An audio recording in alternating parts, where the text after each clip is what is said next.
for a long time. He's going to be like what Benintendi is to this team right now. He's going to be that guy that quietly does it, but if you put him on any other team, he's the star. He's struggling just as much as Devers is at third base too. So it's not just Devers. No, third base is a tough position to play. And Chris Saunders brought up the stat the other day about people, freaking out about Andahar, and it's the same thing with Devers. Is like Beltre was like a 25 era guy in his first 2 years, and Beltre is, Hall of Fame offensively and defensively. Like, he can get in on both. So comes with time, comes with coaching, comes with patience, and comes with work if they want to get better at it. And I think Andahar and Devers both want to. They seem like they have a good attitude. And you look at a guy like Torres, who has given up on a few balls this year. You look at a guy like Sanchez, who's given up behind the plate, and he gave up a few times in the base path this year. Those guys don't seem like they want it defensively, where Devers, Andahar, guys like that, and Judge is another guy who, seems to kind of take pride in his D a little bit. They want to. So I think that's a big thing as well. With Andahar, he has been on fire lately, and if that continues, that pretty much rules out Machado, I would say, in the offseason. I think Machado's ruled out regardless there in the offseason at this point. Well, all right.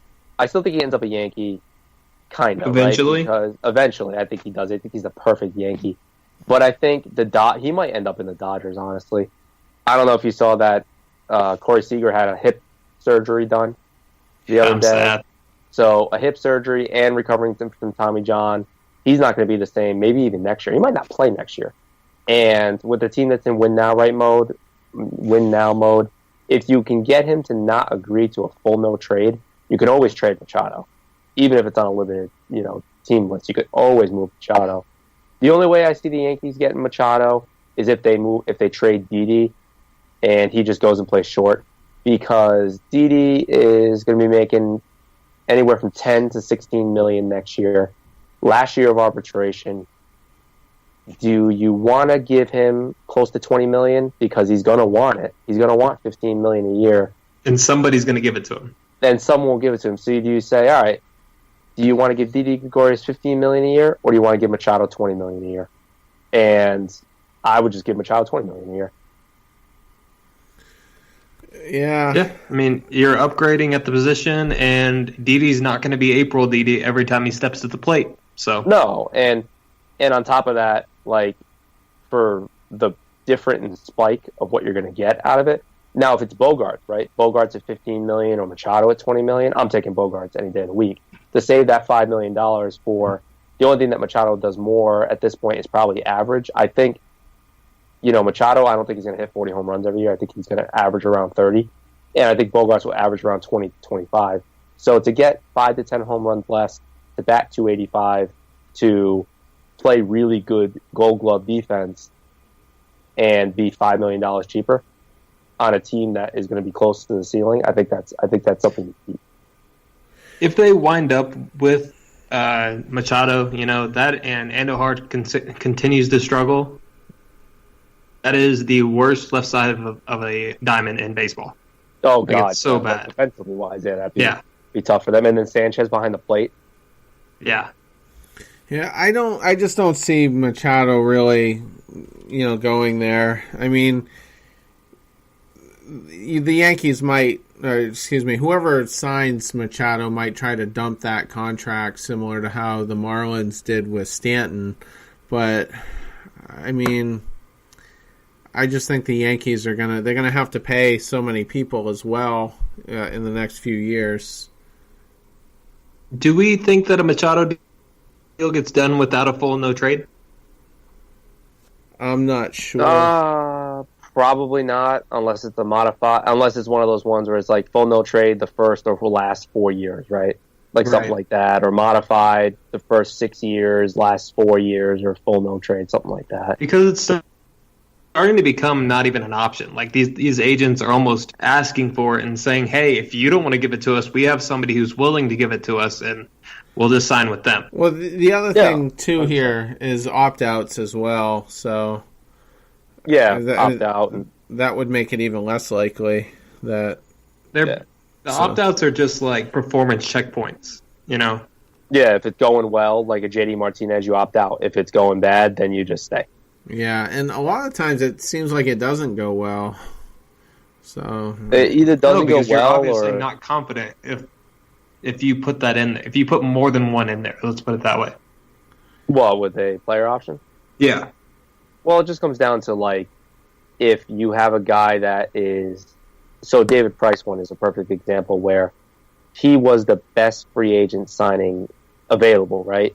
And they put that in there because they're like, well, if he can get a 2.99 ERA for 4 years in a row at 32 years old, 33 years old, he can sign a $40 million deal instead of a 30. You know what I mean? You look at Scherzer, he's getting paid $35 million basically. So it's like, oh, I'm going to opt out and make, 50 more million. So I think it's more of those things too, where they're also betting on themselves in a way where JD Martinez did it too. He has 3-year player options after next year. And I don't think that was because they were hoping that he was going to be bad. I think it's because Boris was basically saying, I didn't get my money yet, but I will. yeah, it's always generally the player who wants that in there. It's never really the team necessarily. I mean, No, the team never wants it. You never want a player option because you want the club option, so you can decide. no, I'm sorry, I was talking about the opt out.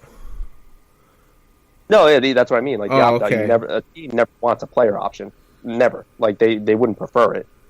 Yeah, I mean, I guess. I mean, I was going to say, I mean, if it wasn't working out, a team might be relieved that they put it in, but then again, the player wouldn't opt out if it wasn't going well because his market obviously isn't going to be high enough. But, Yeah, exactly. Yeah. And at a club option, you can just choose to keep them if it's going well. Right. You don't have to use the option. I just had Can something... we talk about this Acuna thing? It's grinding my gears. Sure. Yeah. Okay. Let's do it. Go ahead. Fuck Urena, by the way. That is the worst thing that I've seen in a long time. Just because a guy is absolutely murdering you and has hit three leadoff home runs against you, you're gonna beat him? Like that's the fastest way to become the most hated person in baseball. This is what pisses me off about it.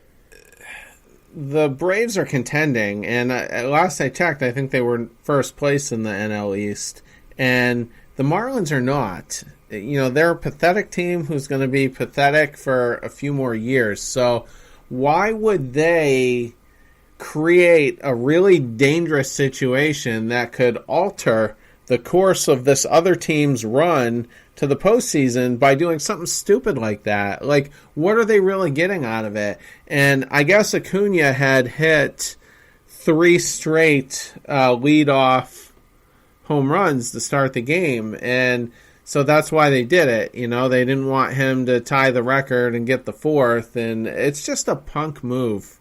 Like, Yeah, absolutely. And the sad part is the joke's on them because he technically didn't even get an AB. No, he didn't. Technically, it's a hit by pitch. But I mean, it's a scumbag move. Obviously, it's a scumbag move by Mattingly. It's a scumbag move by him. Urena. It's if you want to say he acted alone, then it's even more of a scumbag move for him because I mean that has Mattingly written all over it. It does have, and I think it was Mattingly, and I think it was both. And he stared him down after he did it, like he was some tough guy. Dropped his glove almost immediately. His glove, yeah, almost immediately. Knew what was coming. I mean, first off, if I'm the Braves, I don't know if they play him again this season. I'm hitting Urena. I'm hitting Urena as soon as he comes up to bat. I don't care if the game's tied. I don't care if it's the bottom of the 9th. It doesn't matter. He gets hit. He gets beamed. Not in the head, just beamed in the same spot. Because baseball. Technically, Urena could have went for his head, but he didn't. He threw it in his arm. So, same spot. Throw right at his arm. Hopefully his pitching arm. And